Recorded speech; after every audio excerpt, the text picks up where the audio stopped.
What's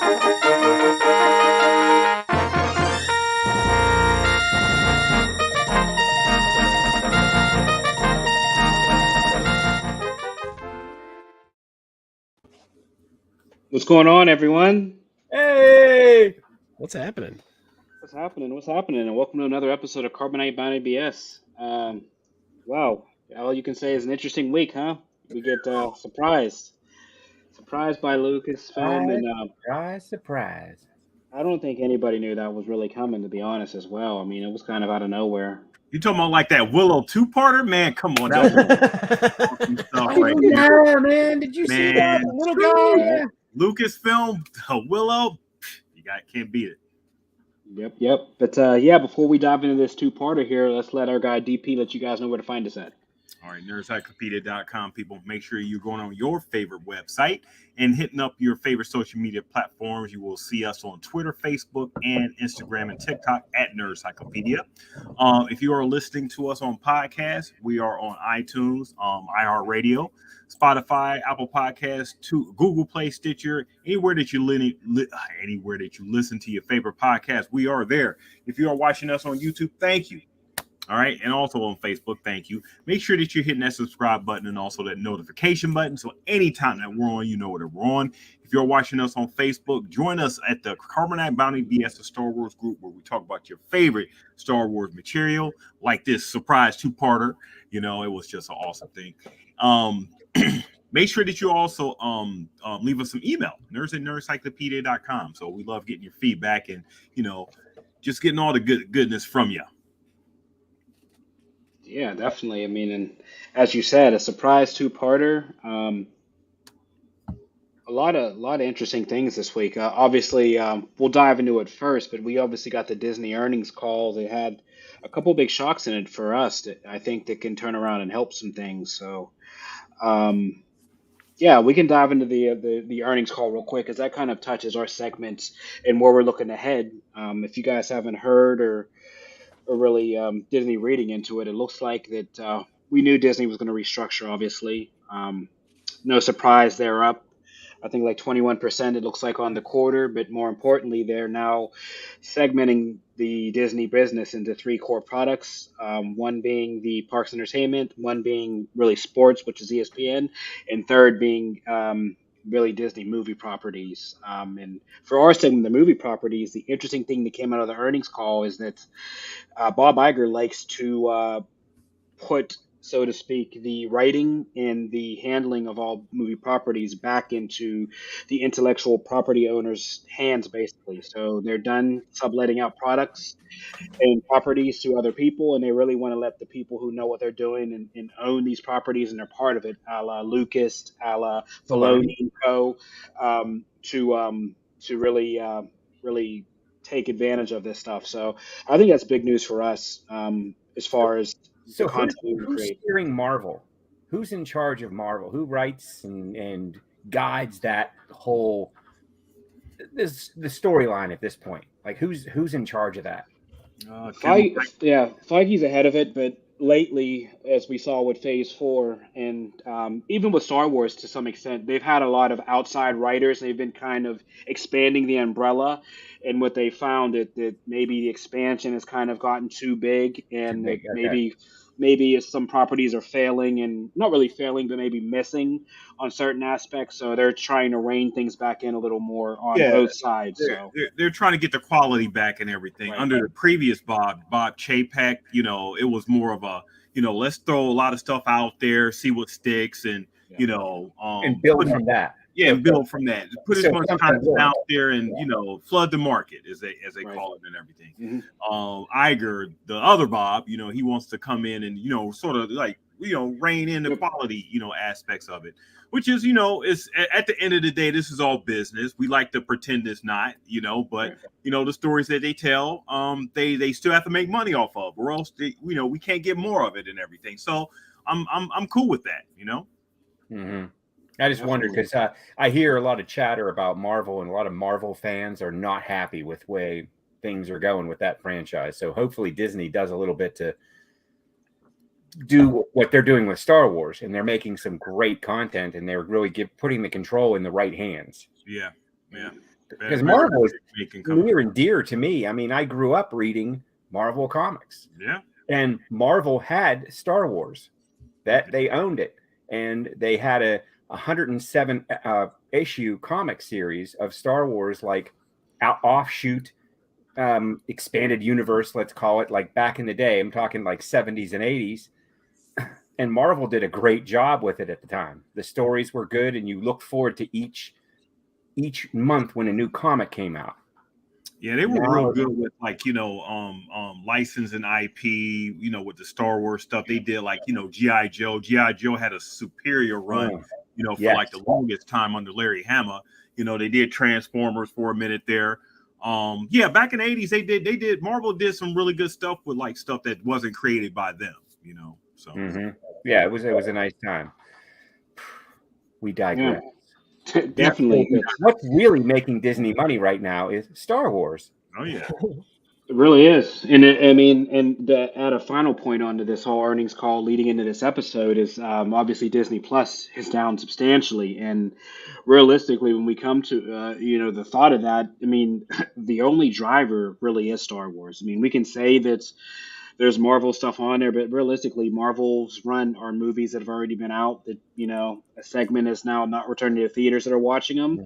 Realistically, these original stories, if it wasn't for this, it would be dead. I can honestly say, whether it be our show. I mean, you got, like, okay, we watch Disney's, Plus for the Marvel stuff, but a lot of the kids love that, content and everything. But I mean, as far as viewership, to be down 20%, I mean, bro, that's huge. Those are huge. That's 1/5 of the segment, and think about no Andor, no Star Wars. I mean, and not even just the stuff we're talking about, but new properties. I mean, look how much is planned for this year for us, right? We're busy almost every week here. They don't have to. Disney doesn't have to worry about Andor because I'm watching it enough to make up for the 20% that the loss. So. As well I bet it was a suggestion before the 2-parter, right? Oh man, right after that second part, it just started. I didn't even get that. Like, we'll start in 20 seconds. It just we know what you like.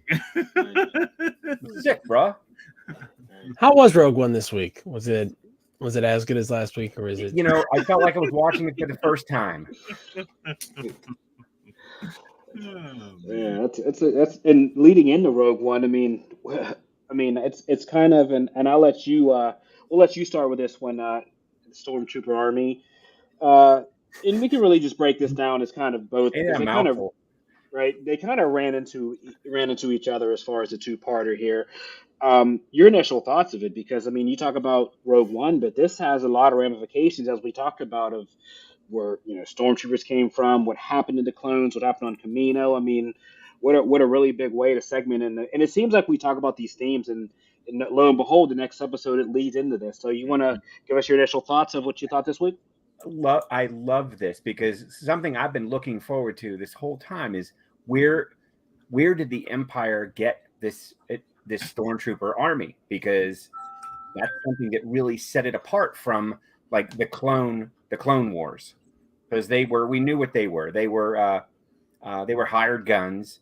They didn't wait until they were needed. And we didn't even know they were needed until we got that whole prequel. But we heard about them. We heard about the clones, but all we knew about were stormtroopers. You know what? I really liked Rampart. I felt bad for him in the end because, first of all, why did he think this was not going to come back on him? Why did he think he was not going to? And I'm assuming everybody out there watched this, right? So why did Rampart not think that he was going to get outed by this whole thing? Because he's the one trying to get the defense. What did he call it? Defense Recruitment Act. Act bill. Held up in the in the Senate, and he's trying to take down the people that are against him. I mean, this had Nazi Germany written all over it, as far as I saw. I mean, they were literally they were just taking the playbook for these 2 episodes was the Third Reich. I mean, it was legit down to the suicide of the assassin. I mean, the detail they had here was they were taking this right from the Third Reich, from history, the entire thing, including like how you make an excuse for it to build an army. Like, what excuses do you make to blindfold and pull the wool over the eyes of the people to legitimize the buildup of this entire army? Right.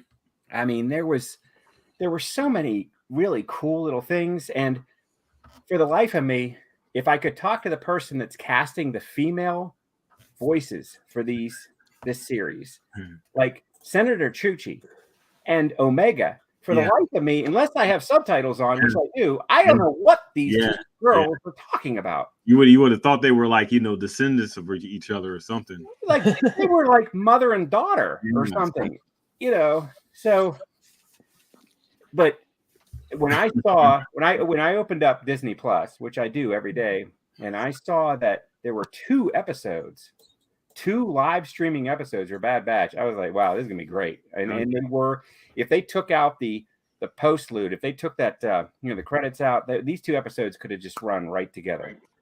I mean, they were seamless. I really like the integrity of our guys, our batch. I mean, they are legit like the fighting force. I mean, they're Force 10 to Navarro. They are legit like what we like to see when we see like a military force, but like for a cause, for a good thing. And again, we're losing another guy at the end, which is weird. Yeah. But then I also like there were, and I don't know if you guys picked up on this, but we're seeing the like clone troopers. You think they're, they don't have weaknesses, but the Bad Batch does. Like Wrecker, I didn't know he was afraid of heights. Right. Yeah. So this big guy is afraid of heights, right? And really, what's the one that joined Rex? I forget his name. Escapes. Echo. He doesn't like to be alone. Like that, he's afraid of solitude because he was in prison, and that's about as solitude as you can get. So these guys all have weaknesses, which really sets them apart from the clones. But so many great things. And if you only watch these 2 episodes once, you need to go back and watch them 2 more times because there's a lot in here. What about you, Hitch? Well, so Sheev Palpatine shows up here in episode 8, and it's always great when he shows up and they make a big deal out of it. This is such a classic Emperor scene, and he's acting like the Emperor we always imagined when we had not even seen the prequel trilogy. He's devious, manipulative, and it manages to turn this whole situation on its head to make his scourging of the Kaminoans as something that he's now the avenging angel about. I think Ken hit the nail on the head when he said this is a comparison to Nazi Germany. The Reichstag fire is something where like the capital of the German Republic caught on fire, and so Hitler blamed. And you're going to be shocked by this, the Jews. It's going to be a surprise. Anyone he could, right? He picked the Jews. So that's the something that Hitler would do. But Palpatine manages to find a scapegoat to take the fall for this. And this military recruitment bill makes a lot of sense from a standpoint of if you're trying to consolidate wins. And if you're getting a lot of Han Solos popping around that are, maybe a little bit questioning authority and you need something to do with them. Well, look, a war is a pretty handy thing to do with a bunch of people you don't have any other need for. We're not seeing that right now in Ukraine. Right now, we're seeing that where Russia has sort of emptied their prisons into the maw of the front at Bakhmut. So you're absolutely right that this is a historical thing. And there's a lot of advantages that we see now what the clone troopers have as far as, why Palpatine doesn't want them anymore. They're developing independent thought. They're also on a shorter time scale, which means they're going to want to act now. They're not going to want to wait and let things delay. They are too rigid at following orders, but they're also purchasable, which means that they're way on the treasury. It costs money to produce these things, and they have a bottleneck for as far as availability in the Kaminoans. So the Kaminoans would have a lot of leverage over Sheev Palpatine if they were the only source of soldiers for the Empire.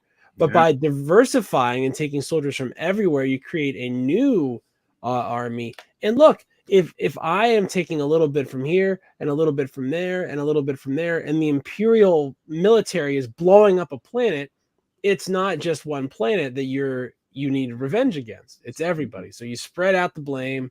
You make everybody get their hands dirty. This is why every single one of Caesar's assassins had to get a blow in. They all had to get dirty. It makes sense, and it's the answer to a question that I know I've had for probably 20 years, which is what the heck happened to all the clones, and why would you get rid of them in the first place if they were so effective? But we see why. They're really effective at killing robots. That's it. They're not great at killing people because they think it's wrong for some reason. For some reason, they think it's wrong to murder people. Right. So we can see why Sheev is making this move. And it definitely is ill portents for the clones because, there's nothing, they used to say again, in the Roman Republic era, there's nothing more dangerous than a legionary that doesn't have anything to do.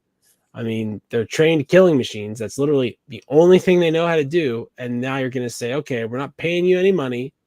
You're going to live for another 10 years max. And you know how to kill everything. And that's what that clone said in the bar. That's what he said. I'd rather be out fighting those insurgents that keep popping up. All they wanted to do was fight and kill. That's it. Nobody let them do it. So it's interesting the way they frame this. It's a big plot point. I've been waiting for this hammer to drop. The whole, what did you get? I liked the whole, hey, it wasn't actually Crosshair. I thought that was great because this assassin was a crappy shot. And the whole first part of that episode, I was just like, why are they, can they get it straight on what, Crosshair's power level is with this frigging gun? I mean, if he can flip a coin and shoot it and have it bounce the right direction, he should be able to make these 100-yard shots with a sniper rifle. Yep. That's why he's still coming back. He's going to come back. He's sneaking around somewhere. Rampart doesn't have him anymore. That's why he didn't send him on this job. So Rampart doesn't have him. Rampart doesn't have access to him. And look, Rampart doesn't exist anymore. Nope. Rampart isn't a power center for the Imperial bureaucracy because he's going to be, essentially Trotsky filed here, or SR. It's the trial of the SRs or the Girondins and what happened to Danton and eventually Robespierre. And I mean, the revolution eats its children most of the time because there's only one winner and there's only one Stalin in this universe, and that's Sheev Palpatine. What about you, DP? What are your thoughts? Yeah, going back to Ken's record and everything, I thought they alluded to that in a few episodes about his fear of heights. I think one episode was when they were in like a cave and they were climbing up he was climbing up a rope and everything to get away from a creature in the water and stuff. I thought they alluded to that in about a couple episodes. I mean, I could be wrong, but I sort of like. You're not wrong. Yeah, I think you're right. Yeah, he's a BA rocket to the other crew and stuff. So I mean, yeah. Anyway, I love these episodes. So coming off last week, and we've been asking for more Empire stuff and everything. You know how I got. I hate the Empire and everything. So of course they feed it to me. In 2 episodes, 2 and 2.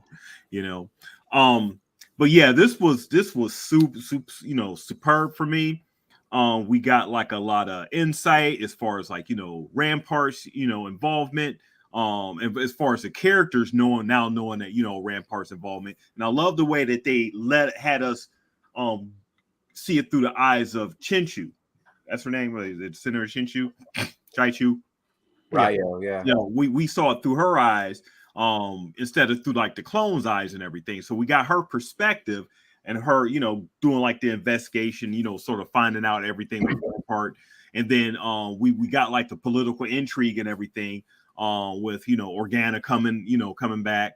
And it was, lovely seeing him again and everything. And just basically just seeing how just crazy, dirty how the Empire is, how everybody, like Scott said, was feeding into it, feeding into just playing right into Palpatine's hands. And if the guy is rising up from a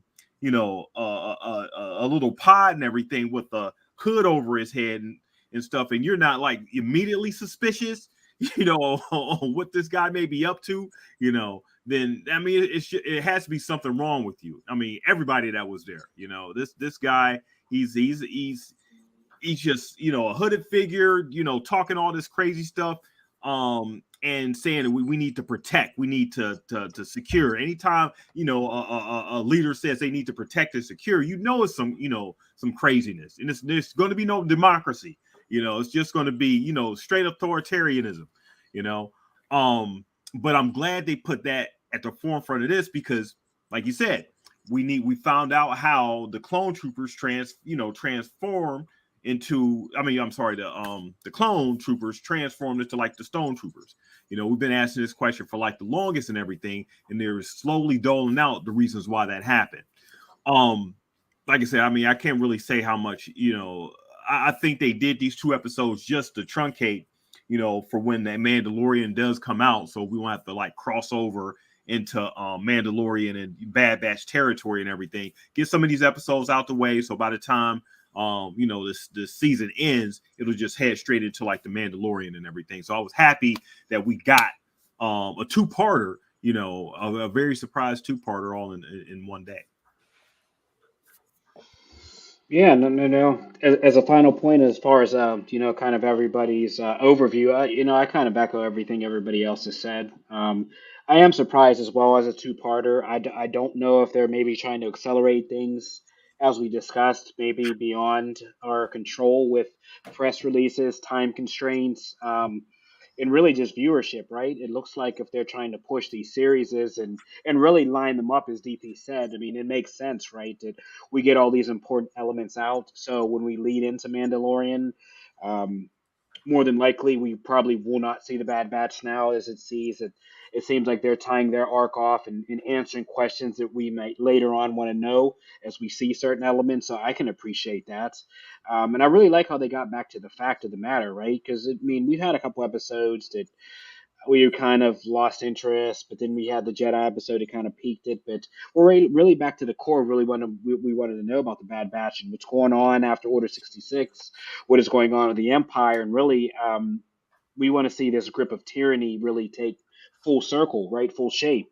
To really understand what it is they're here to do. I mean, which is to, um, in my eyes, be really an outsider towards the rebellion. I mean, we're starting to see these little groups pop up. We're starting to hear, and it's interesting in this first episode, realistically speaking, back to Coruscant and really hearing the interesting thing. I don't know if you guys picked up on off the bat was, as Ken alluded to, when they're in the bar speaking, um, the one clone alluded to an acceleration in age. So I don't know as if when these clones are created, I thought they aged as kind of humanoid like us, how we would, but it seems like there was a period to where they maybe hit peak condition, maybe in their mid 20s to 30s, And they and age as quicker. and they age super fast now. Yeah. So yeah, it's right now. It's just like their aging is accelerated, and it's like if it's a battery, right? That we're at the end of the battery, and it's running out of juice. So Didn't it's we very see a interesting. clone? Didn't we see a clone already that was already like he had a beard, like That white was beard? Rex. That Was was that Rex. Cody? Yeah, Yeah, yeah, that was Rex and Rebels. That's like what, Yeah. 15 years, 15 years away from this. yeah. Okay, but still, I mean, that's a lot. That's a lot of aging in basically a short amount of time. But I mean, so. What happens when they age? Have we seen one die naturally? I mean, wasn't it that one episode of Rebels when they kind of ran into clones? That one kind of they were starting to pass and whatnot, kind of naturally. I think that was in Rebels. Yeah, they were talking about it. That was Yeah, Rex on the mining cart or yeah, right. whatever. Yeah. So there Right. was like some kind of straggler ones that, and this is when they started talking about the mental health of them. Some of them suicide, just as we said, because of they were becoming more self-aware, right?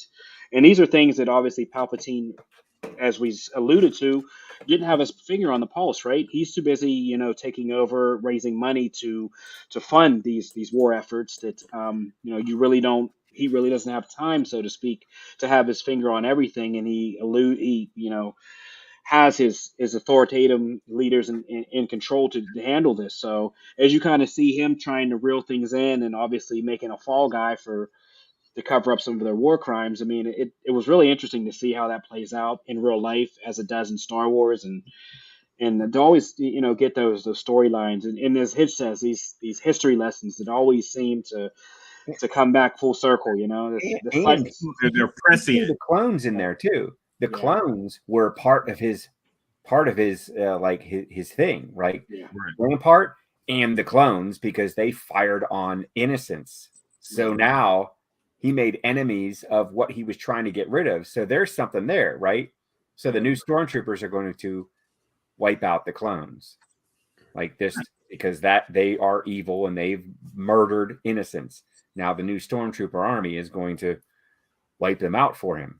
I wonder how far Worry they're. about I wonder how far they're going to go into seeing how how they're going to recruit stormtroopers, how they're going to get those. I want to see the posters go up. I want to see it go out on social media. I want to see the Empire needs you. I want to see all of that, and I want to see, right there, with this. Finger, yep, with the finger, yeah, for sure. I want to see the kids, the younglings, Yeah. looking up to and go, yes, I want to be a stormtrooper. I want to join the Empire. I want to protect the galaxy. Mm. Those are great things. I mean, who does any of that sound bad? We know it sounds that we know what happens. Yes, we know. Oh, yes, we know what happens. But right now, does that sound like a bad thing? I mean, Yeah, sure. Planets get destroyed, 15, 20 years down the line. Big Starklighter, Luke Skywalker, they all wanted to they wanted to join the Imperial Navy. Both of them. Didn't they? Great point. So there had to be like a positive to all of this. I mean, in social media for this time, I mean, this was in order for the Empire to even be at the point where they're at right now, there had to be some sort of spin. It was spin going on. Yeah. A whole bunch of spin doctrine going on to get to the point where they're at now. And then, once they get in place and like, Hitch was saying, once Palpatine makes his move, which Rampart, pretty much gave him on a platter and everything, he has his army he can control right now. So he has security in place, so I'm there to protect the people, protect the galaxy, the outer rim, and all these peoples, these civilizations that were they were getting raped and murdered by mobs, huts, so we need something to protect us against that. And that, I mean, all of the rebel pilots that we know, all were trained by the Imperial Academy. All of them. They all had certificates they all graduated. They all flew TIE fighters. They all knew that side of their enemy. And then we know that all went sour. DP loves the Empire. I mean, hates the Empire. So we know all that now, but looking at it at this point in time in history, if you're an 18, 19-year-old person, this looks like a great gig. I mean, if that's all yes, this looks like a fantastic gig to do. I mean, especially if you don't have too much else to really do, Yeah.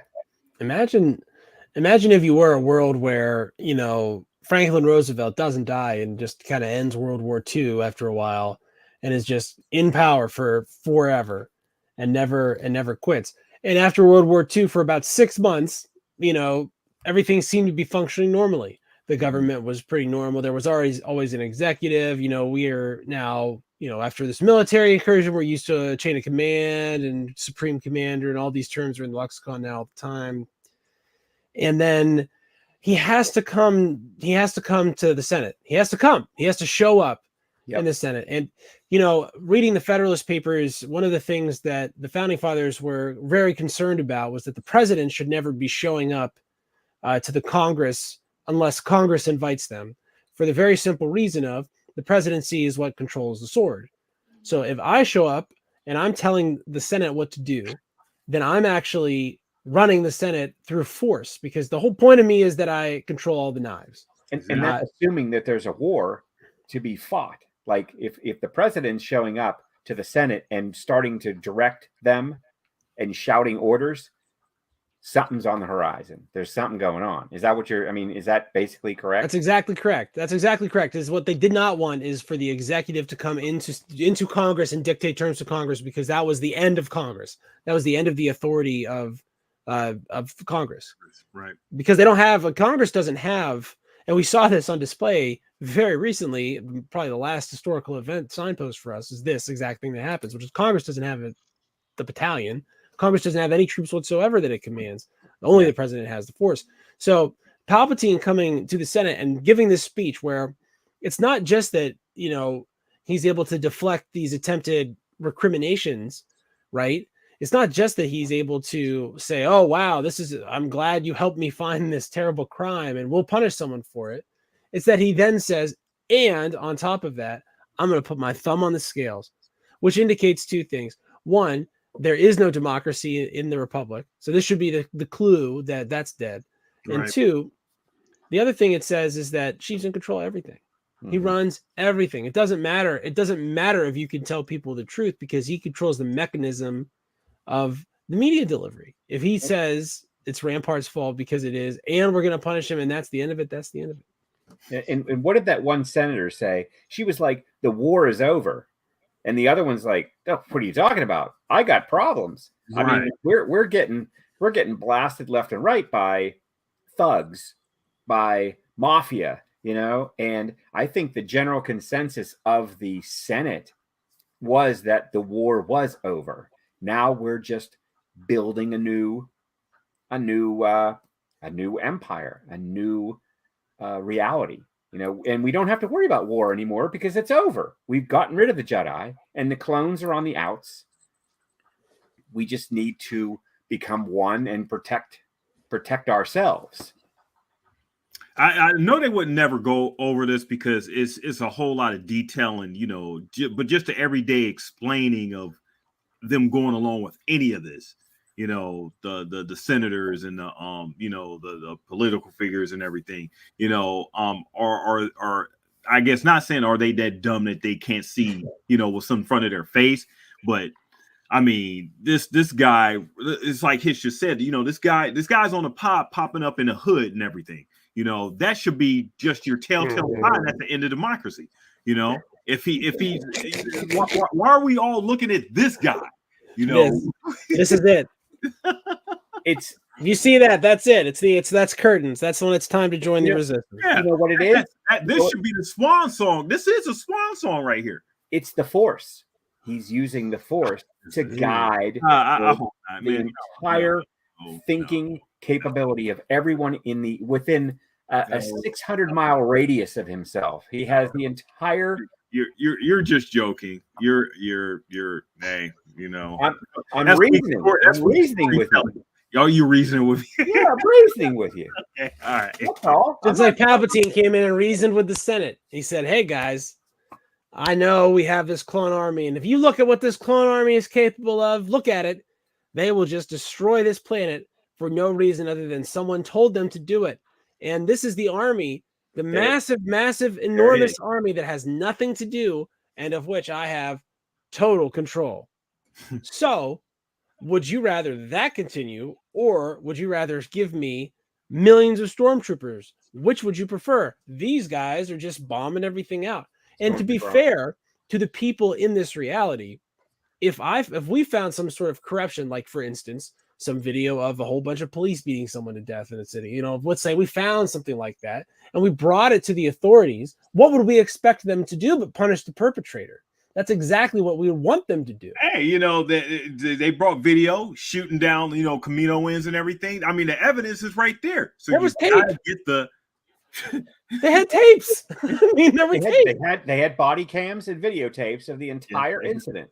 The entire incident, you know. Palpatine's just like, we can't fix this. This is and I like how it paused right on a very specific moment, right?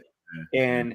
And our hero rose up. Our hero, he rises from the up in the middle. No hitch with his hood on. All right, we all wait. Nick, you got a hood. I've heard that there are several senators that are not Yeah. pleased with this bill. Well, I'll tell you what we'll do. The guy that did this, he's dead. I'm following these guys. Give me what I want and nobody gets hurt. Yes, sir. Palpatine! Your yeah, boy he's funny, man. I would love to see Rampart. Like, I would love to see that continuing story, how Rampart was, fully, loyal and everything, and how he just got thrown under the bus, and see how his reaction is to that. So what does he do? I know he's going to prison or jail or whatever. They gotta, yeah. Yeah. Okay. No, he's gone. He's dead. They're gonna send him to Narkina 5. Yeah, right. He's gonna help on program. Off program. That's right. That's where he's headed. No, I think he's dead. He said they're just gonna execute him. They're gonna cut his head off. They should. I mean, that's what would happen. I mean, and this also is not something that is not. There's a lot of historical parallels to this. I mean, the French Republic in 1792 were just. I mean, if you didn't perform as a general, they would call you back to Paris, put you on trial for treason for being incompetent, and send you to the guillotine. Because being an incompetent general was treasonous to the French Republic. So what happens to Rampart here is more a measure of his competence than anything else. Anytime someone says something to me like, "Oh, well, other people were doing this behavior that this person did," I always say, well, then the competence to get away with it is a measure of the office, isn't it? Yeah. How are you not going to disable these cameras or whatever? That the video. And that's why I said, why did Rampart think he was going to get away with this? Why did nobody think fake news? That's what I want. I was just waiting for him to say fake news. None of that is true. That was doctored. That didn't really happen. You guys are seeing like fake footage or something like that. Right. They're all actors. The technology they got nowadays. Come on now, Rampart. You're not doing your job. In my mind, he was ready to come out and issue a total and complete denial. And as he was getting ready to come up in the pod, they released the tapes, and he's coming up from the pod like, "What am I going to say to these people?" And did you notice the clone troopers that arrested him? They had the red. They were the assassin troopers. I mean, they were like, if you saw those guys, you were done. Yeah, you're toast. Yeah, they were with Palpatine, and when he was getting Anakin out of the lava, they were escorting Anakin's torso back to the hospital. Those same troopers. Anakin's torso. That's Vader's official name now. Anakin's torso in his suit, murdering everybody. Anakin's torso. Oh man, yeah. By the way, on an interesting side note, did you guys hear about the original fight that was supposed to happen and how it was supposed to go down? That whole kind of Mustafar scene, the Mustafar scene where they was burnt. Were they just going to use words? No, the high ground thing was actually something that George wanted. They had a whole. Why is it that I'm going to stop you before you get it further, but every single stupid little thing like this is that George Lucas's fault. And every single time someone should have been like, "This is stupid, George," and he should have just been made to change it. I'm sorry. I can't contain myself. Hey, I truly believe this. The guy who actually did the stunts for it actually is on an interview about it, and this is something, and it really, I think it wasn't just Lucas's fault necessarily. I think it was a timing issue as far as shoots and whatnot, and I'll put it in our chat as well, and I'll let me get the information up for this guy. I believe his last name is Gilliard. It's like Gilliard Stunts. He was a stunt artist who worked on Lucasfilms, and he's actually been releasing clips of all the fights and whatnot. So he Nick Gillard is his name. So Nick Gillard was the stunt artist. So yeah, he's been around since forever. He's the done stuff on trilogy. He did stuff when that's it. I mean, he released some of this stuff as far as that fight, breaking down all his duels. But yeah, he did an interview and released the fact that wasn't the scene that they were supposed to do with the high ground. That was just a timing issue.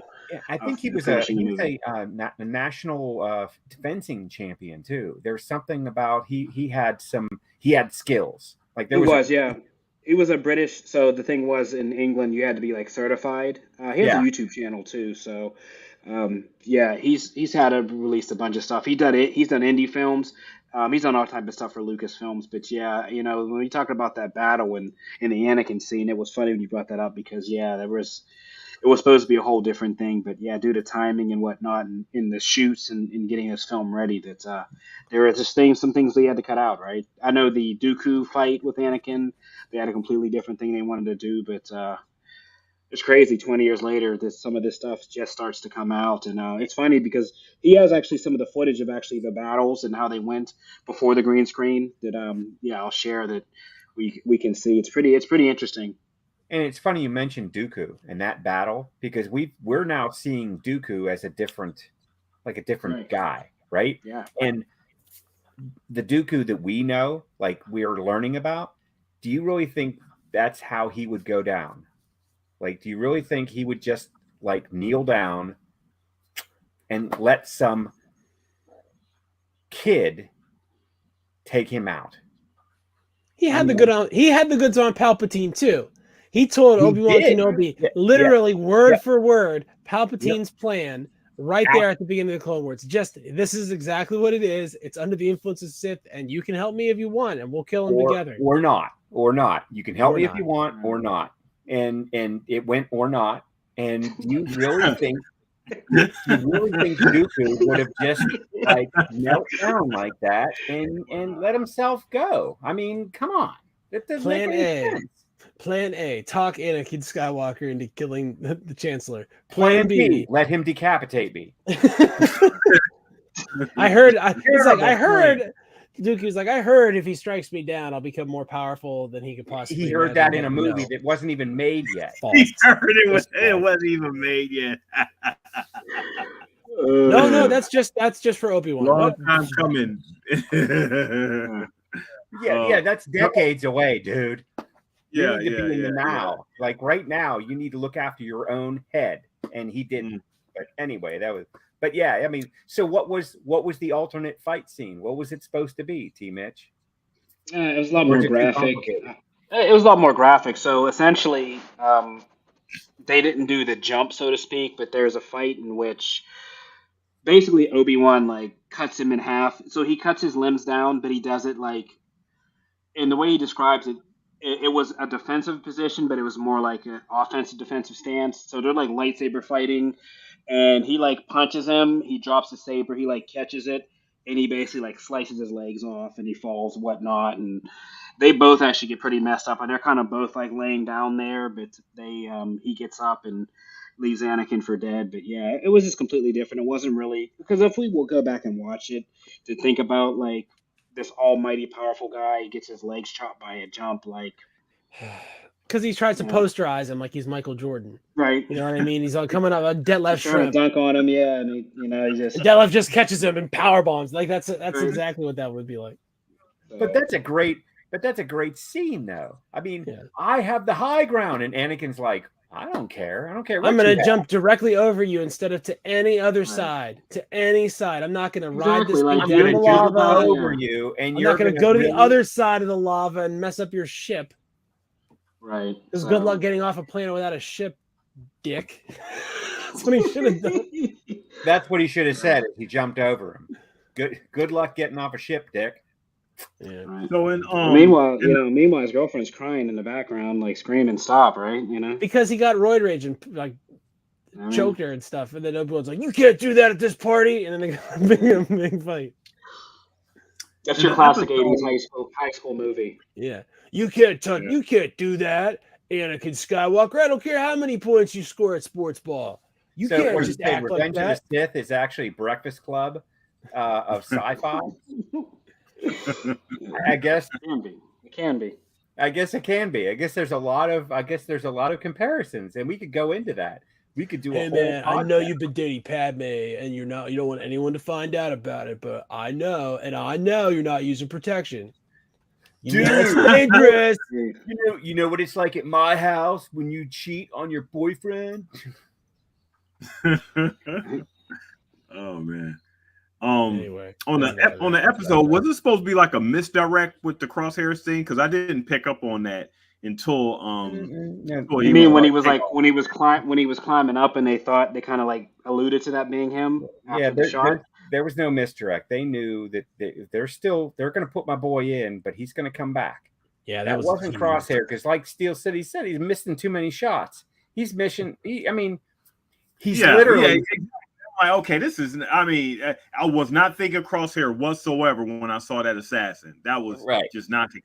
Now, when, because he took out his target mask, I was like, okay, I know that you're not going to make that Crosshair because that's ridiculous. He's weak, But it turned out to be another clone trooper, so that was interesting. A Tarkin experiment is what that assassin was. A Tarkin experiment.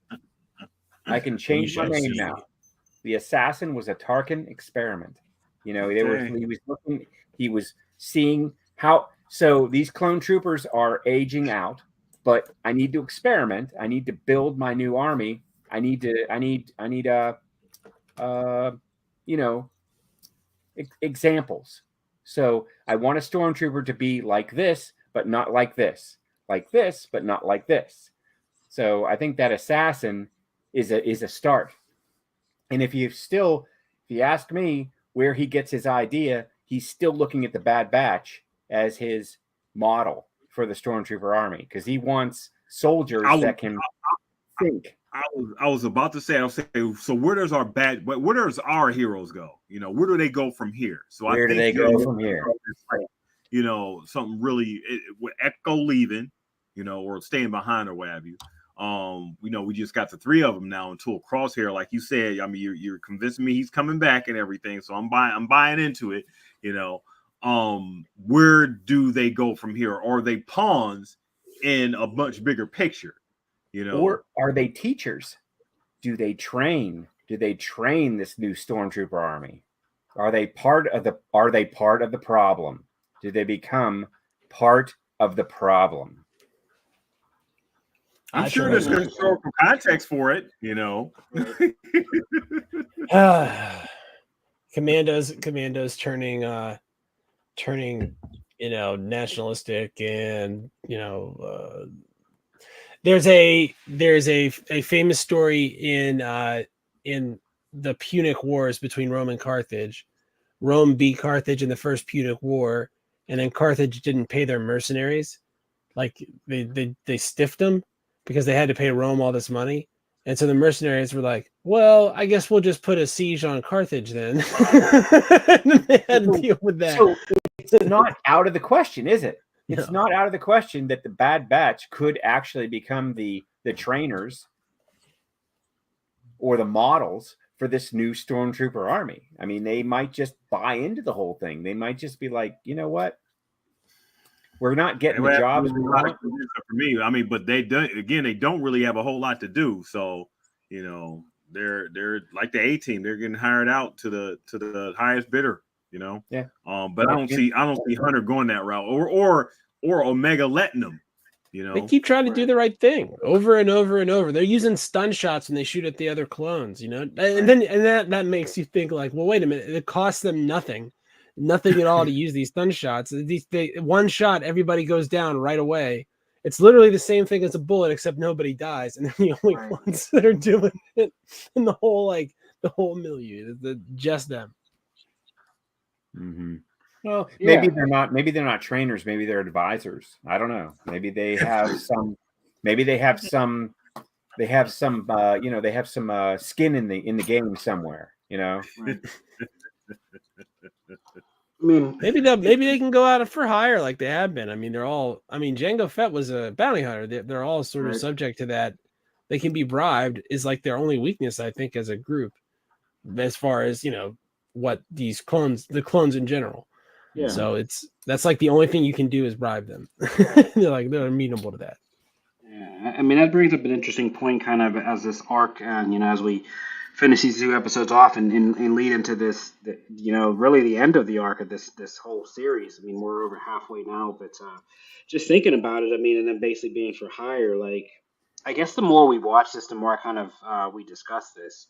It kind of makes me understand why they probably won't cross over into any other properties. I mean, based on what we're saying, I mean, almost they would be like it if we were to see one of them, two of them, maybe none of them, maybe it's Omega. It's almost like the Jedi, right? The clones are extinct at that point. So, at the point of where we are into the Mandalorian, into this Filoni verse further on, like it's almost like they're a lost art, right? They're stormtroopers now. They're different soldiers that if you do see a clone at this point, it's almost like a Jedi. How did you survive? Like, are there any more of you? Where are you? You know what I mean? It's almost as if they are a Jedi and they're rebuilding.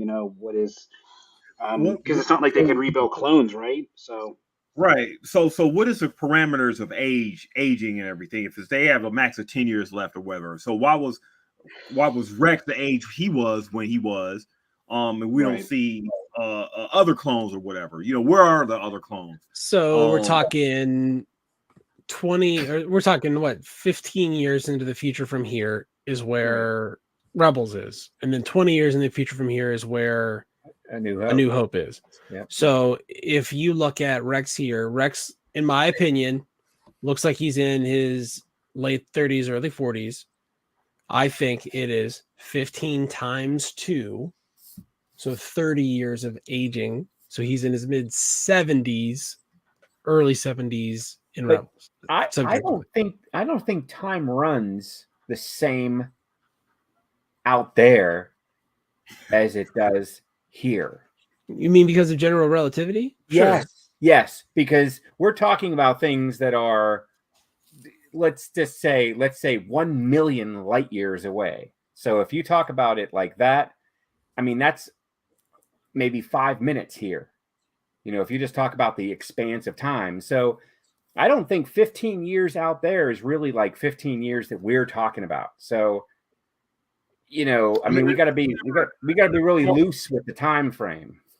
Far as we know, I mean, has anything been like explaining like the extended EU or whatever as far as like? I mean, they talk about the accelerated aging in episode 2 because they say that it takes a lot less time for them to develop into maturity. Right. As far as my assumption was that it had been 10 years and they were like 20-ish, so I thought it was half. I thought it was twice as much, like 2x speed. But it could be 3. I mean, it could be 4. It could be 10. They could come in and say they made a pill, and now it's 1. You know what I mean? Now it's the same as everybody else. It would have to be like forced, because a year for us is what? What's a year for us? A year. It's the time it takes us to go around the sun. Okay, so out there it's going to be different because they're not going to be. And I'm just saying. So we have to be very liberal with what we're looking at. I mean, not to be super nerdy, but because they probably wouldn't use a year or days as time markers, because they would need something that was galactically universal in order to do that. How would you do that? How would you make something that was galactically universal? You have to use some. I mean, off the top of my head, you could use the singularity in the center of the galaxy and the gravity waves it emits as a center point. But the thing is, you'd have to have down time. You have to use hyperspace. You'd have to use hyperspace because to do it in regular space would be subject to time dilation, and all time is subjective in regular space. So if something happens here, the effects of that have to ripple out at the logic of at the speed of light or slow. It can't be faster than that. But in Star Wars, you can move from place to place to place to place to place, and that means you can get there before the information about you doing the thing reaches there, which relativity says should be impossible. And does the time match? So where you left and you entered hyperspace and came out, is the time the same? Right. I mean, we're to understand in the Star Wars universe that essentially hyperspace is the real reality, and the rest of these the systems are kind of bolted onto it, right? And that's Mhm. how they maintain synchronicity. Is that they use essentially the timekeeping is in hyperspace. So, and that a week in hyperspace is a week. That's kind of the way they look at And it. it doesn't matter where you come out. It's Right. just a week. Right. And we Because don't know what a because week is, but well, right. But we have to. I mean, every story has to use some sort of like a meter isn't a meter. You know what I mean? In these stories, or a mile isn't a mile, and you just kind of have to get used to the fact that they're going to use some sort of language to explain to you that something's fire hot and time long, and they call that in writing story fiction a suspension of belief. Of belief. So we have to accept the fact that what these clones are going to all of a sudden accelerate their age at some point in the story, and we're going to have to accept that. Like, I don't know if it's accelerating suddenly. My question was, okay, at when if is it a 10-year acceleration for all the clones, and then they all die at the same time, or is it just like a gradual? If one was born at a certain time period, and the other one was born a year from now or whatever. I'll bet it's an incept date, just like Blade Runner. It is, yeah. Yeah, that's what it is, for sure. Yeah. So there's a date that they were,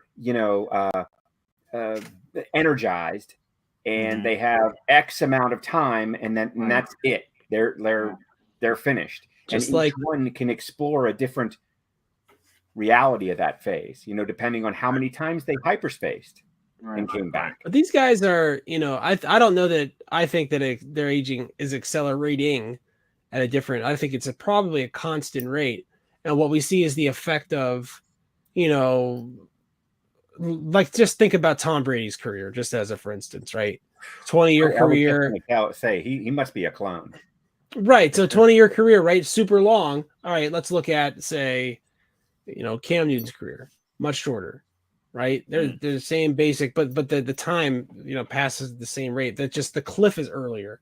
Right. So if you think of these guys as analogous to the soldiers in any war, and you can go to, we'll see the dates on anyone with the World War II marker or the World War I marker or the Civil War marker, there's endpoints and start points, and they don't all line up exactly right. You know what I mean? There's soldiers for the Civil War born in like 1830 and 1840, but they still are overlapping a great deal. And you just have that, instead of being 60 years like it was for like a Civil War soldier, it's a 30-year overall time. And you have 10 years in training. Now we're here, right? We've been fighting for, say, 5 years now. So we have 5 years before the entire, the army is going to start going obsolete. And we know that they're not going to generate new ones because they already murdered all the clone kids on Kamino. That, by the way, is more infanticide from Star Wars. Thanks so much, Star Wars, for reminding me that you did that. But brought reality into science fiction. So think about it like this: if every single car that was on the road right now, every single one, like I waved my magic wand and I made them all, 2004 Chevy S10 pickup trucks, just to pick anything, right? Nice pick. Thank you. Yeah. In 50 years, we'd have very, very few of them, right? There might be a couple because there's some on the bell curve that are out there, but they're gonna break down because none of them about the same time. None of the 2004 S10s ever lasted more than 5 years. Right. So I mean, and Chevy, don't come after me for this. But basically, if all of the cars in the United States started breaking down at exactly the same time, like in a 2 or 3 year span, we'd be in some serious shit because we wouldn't have any cars. Right. And if Palpatine has his entire army all of a sudden goes geriatric on him at once, right, it becomes completely unusable. Yeah. That's why you say he's like 5 steps ahead of everyone. So I mean, it makes sense for him. Yeah. So Palpatine was the general manager of General Motors. Right? Yeah, he's Lee Iacocca. And he's like, you know what? Every single one of these cars is going to fail within a 1 to 3 year time frame. I better go to like Honda and build a Honda Stormtrooper army that's going to last a lot longer. Right. Let's say all the American cars that happen to, you'd have to import cars from somewhere. You'd have to bring in Japanese cars and Mercedes Benzes and Fiats and whatever from everywhere to fill in the gap.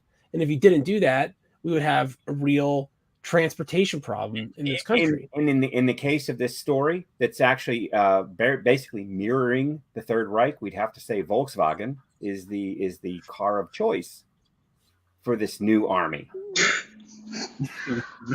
let's just throw it out there. They're in Jettas. Everyone knows if you own a Jetta, you're evil. Yes, I thought that was common 100%. knowledge. If you're driving a Jetta, you might as well be holding up a bank because you're evil. But you know, as you guys talk about the time, it really does it really does hit full center when we're having this discussion about the clones, because once again, as the story is parallel to everything, it ties back into when Yoda visited Kamino, right? So if we think about this as far as the age, and this hit said the time frame, remember Palpatine and the Empire did take over the Jedi's clones after they flipped, right? So there were already clone embryos born that the Jedi had, and they were soldiers of the Jedi. So they would have flipped to the Empire at some point. Plus, there were all those embryos that were unborn that then the Palpatine and the Galactic Empire were creating, which were maybe, 5 to 10 years after that, leading into this stuff. So if we think about the time frame, I mean, this cloning facility, and maybe we'll see it a little more of it with this Dr. Pershing, and we'll get more of it in The Mandalorian. But I mean, we'll see as far as how long this has really went on to get a time frame as the Bad Batch, how long these clones can last. I think these questions we have, and it's interesting as we're ending this episode, how these all tie together, right? Because I mean, Grogu is essentially, we don't know his story. They were still trying to get Grogu's blood. Right. The Empire was still after Grogu for his DNA for some reason. 25 years later, it just needed another hit. I know, and DP, you don't like the Empire, and I don't know why. Very, very efficient. Do that. DP, let me ask you a question. So Chief Palpatine has ended the Galactic Civil Wars. He has found out who, nuked the clones. He's punished those people. Are you signing up to work for the Empire now? Would you be aware of the Empire's atrocities at this point, or would you be one of those people who's just like, hey, Chief, I mean, look at what he's doing. It's pretty good. Yeah. Would you sign up, DP? The propaganda is there. I mean, they just need to put the posters up, get it out, like you said, on social media and everything. Make me a believer. Empire wants you. They want you, DP. If Steve has his hood in hand and the finger pointing with the poster, you're signing up. What else you gonna do there? So my future self will hate the Empire then. But yeah, for sure, guys. It's definitely been a great episode. I mean, we've had a lot of Bad Batch talks, and as always, as we talk about Star Wars, really one discussion leads into another, and really just shows you how many stories can be told in this. We know how to fill up an universe, right? Yeah, we do. This universe is definitely Yeah, start talking about the Nazis. We're good to go until a full hour. We get a little history in there. We get to use we put Hitch's degree to work. So right, he can never say that it's never been used. He can never say it's never been used. So we try to get that in there just to use those diplomas. That's right.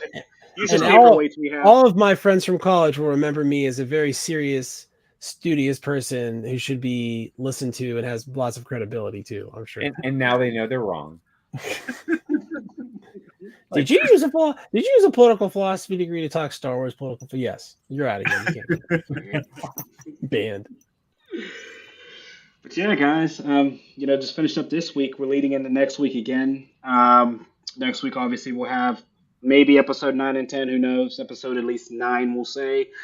For those who haven't been ruined on the internet, because Ant-Man has already leaked. I mean, I guess everybody wants to see the premiere, just decided to go on the internet and sell the movie. So we'll have that review maybe next week on our other platform as well, as those viewings will come in. I'm looking at that as well. So I guess until next week, this is the way.